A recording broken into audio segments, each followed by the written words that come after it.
Hi, this is Edward Steele. Today I'm with Christal Ho from Virtual Reality Rooms.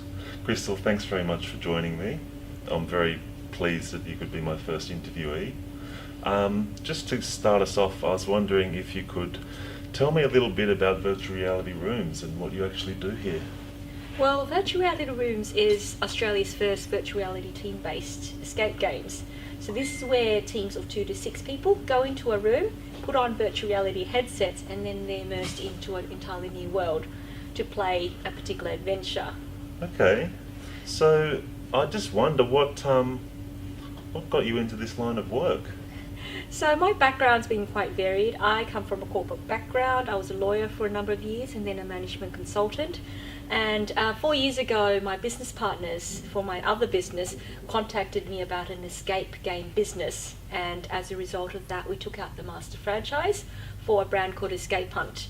And we're one of the first escape rooms in Sydney. So Okay. 4 years ago, that's what happened. And with virtual reality rooms, in a similar sort of vein, we came across the concept, decided it's a great opportunity to start something new and be one of the first in Sydney to do something. And it is very similar to a physical escape room, but you're using the virtual reality aspect. So therefore, I guess I think of it as the next step to an escape room.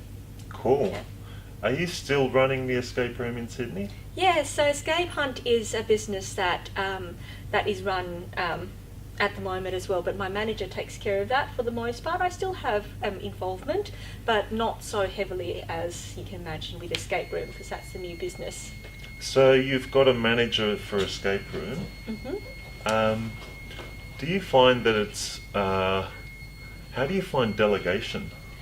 Well, part of my job previously was delegating anyway. I was What were you I was a doing? manager at a consultancy firm for quite a few years, and I needed to manage teams to achieve a particular project task. So I was used to managing teams and allocating various tasks and keeping them on track. And in a similar way with Escape Hunt, it's really just particular tasks that needs to be done, putting processes and systems into place, and making sure that I have the right catch-ups with my managers and the team when required to make sure things are going along smoothly.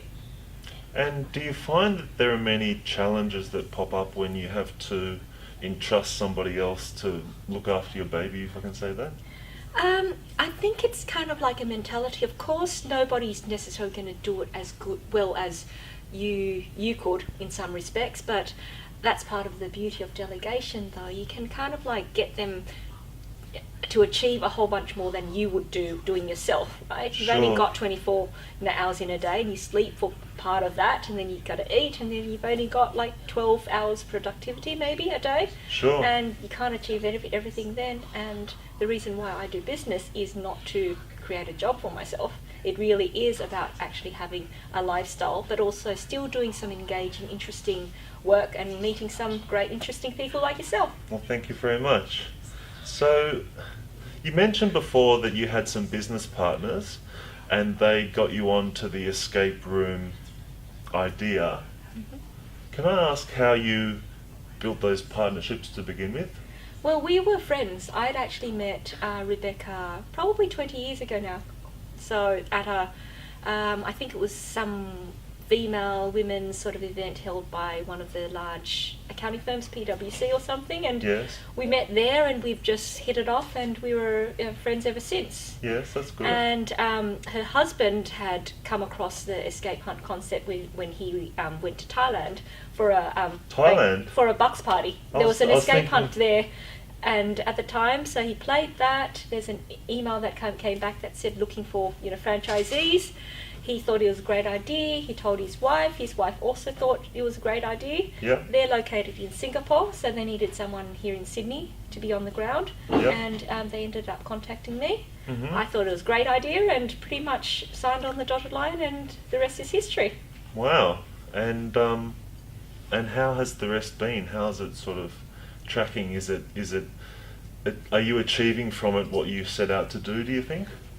I've achieved a lot more than I had actually thought. I mean, when I first started Escape Hunt, I was working full-time. I was working in the strategy team in Woolworths and working my full-time job. And within 4 months of opening up the Sydney branch, I decided to give the job the flick, and I thought I'd contract and still be a consultant. I pretty much did one contract, only because someone had asked me and sought me out and threw a lot of money at me. I decided to do that, but then after that contract was over, I decided I wasn't suited to going back to a job or even project-based work where I have to turn up at a particular workplace at a particular time.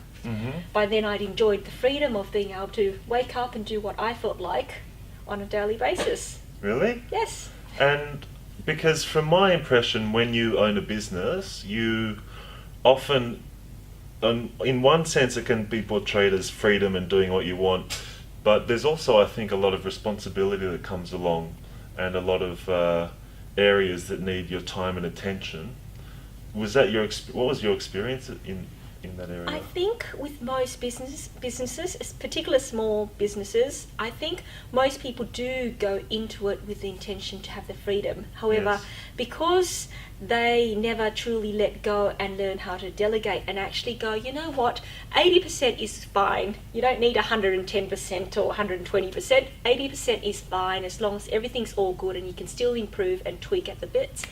That is still sufficient. It's never Okay. going to be 100% as good as if you were doing every single part of it. Yes. But if you've got the mentality of, you can delegate and train, and actually if you train well enough and find the right people, they could actually do it better than you could in particular roles. Okay. So my mentality going into business was to create the freedom of time rather than creating myself a job. And as a result, every step that I've taken towards that, in hiring the right team, in training them, in getting the right processes into place and the right checks and balances, that's all geared towards me being able to step away, so then I'm not there on a day-to-day basis. Yes. I'm still there to help guide, to help move the business forward, to help troubleshoot if need be, but my role is not a day-to-day operational role. Yes. That's where I have a team in place to look after that. So I guess the next question that comes to mind is, say you had your delegation successfully in place, what sort of things do you like to do with your time? Well, before I opened Virtual Reality Rooms, my lifestyle was, to say the least, quite relaxed. So I would wake up on a daily basis and I'd check my emails, or actually I probably have breakfast on my balcony overlooking the harbour, overlooking Really? the city. That sounds First, in the nice sunshine, relax, and then I might decide to bring my laptop out, check my emails, deal with any urgent matters. I might have a couple of meetings that day, or it might be the day that I decided that I was going to had organised a lunch date with my friends, or it was a day I was going to go out west to visit my family. It just varies, but the beauty of it was I just decided what I wanted to do that day, rather Wow. than saying I had to go into a particular job at that particular point in time. Wow. So that was kind of like my life, having a balance that I choose. It probably was 20-30% work, and then little bits of my new projects, and then the rest was kind of like leisure time for me to do what I wanted to do, be it catch up with friends and family, or go to the gym, or just be able to enjoy time doing my leisure activities, or just sitting on the couch and watch TV, whatever it is I felt like. Cool. I think, in a cliched sense, you're kind of living the dream when you're doing that. And I think a lot of people in corporate jobs or all sorts of jobs do spend a fair bit of time dreaming of having their own business and being able to partially retire. Yes. Do you think there's something in your personality that is maybe a little bit different in the fact that you've actually gone out and done it in reality? I don't think that it's... I guess, on one hand, I'm a doer. I guess if you have to say one part of the personality, that's probably it. If I see something, I'll do it, and I'll just take that leap of faith, because whatever it is... Do you think it requires courage to do that? Of course, definitely it requires a lot of courage When to do. you thought of doing the escape room, was that did you really have to push yourself to engage, or did it seem to naturally happen, or? For me, I assessed it from the potential and from a financial and point of view, and for me it was an easy decision. Although for most people probably wouldn't be, because there was quite a bit of financial investment that was required. Yes. It didn't require me to quit my job, but then it still required me to give up a lot of my free time to be able to get the business set up and running while I was still doing my full-time job. Right. So I think for me it's partly yes, because I'm kind of like geared towards, and not to say that I'm anything special, but I just wanted to get, I was an action taker. But also the other, I think, more important part was because I had always planned and wanted to actually have that freedom, not just dreaming about it. It was kind of like, well, my end game is I'm not going to be working for someone for the whole of my life. I wanted to have the freedom, however, whatever path it was. Just say somebody's watching this interview and they're thinking to themselves, gee, I'd really like to be in that position too. I'd really like to start my own business. I'd really like to be able to delegate, step away and enjoy my time in my life. But they're still in that rut of whatever job they're doing. Do you have any words of advice at all for someone in that position? Well, I'd say you've just got to do it and, I guess, back yourself. You're not always going to be successful, but the thing is about learning from the mistakes. I mean, I've had other businesses prior to that didn't actually take off, and I'd spent time and as well as money on those businesses. But it's after those, I guess, those learning events, it's about getting up and actually trying again and being open to those opportunities. But more importantly, once again, backing yourself and doing what it takes to get yourself into that position. And don't be scared, just take that leap. Were you mentioning just then that you had a few failures in your business career? Yes, I did. So I actually had a law firm. You had a law firm? I had a law firm. It was a personal injury law firm that I did while I was holding it down a full-time crazy consulting career where I was travelling to Melbourne and interstate. Wow. But had a law firm, and that was once again someone had an old uni classmate had contacted me, or we crossed paths and we started talking, and I thought that's a great idea. Spent a lot of time as well as investment starting that law firm and leading that, but then I realised after a while that this is not the business model that I wanted. Why did you have that realisation? Well, a law firm and also generally services firms that require expertise is never going to give me the freedom, the time freedom that I need. That's like a Michelin 3-hat restaurant compared to a McDonald's.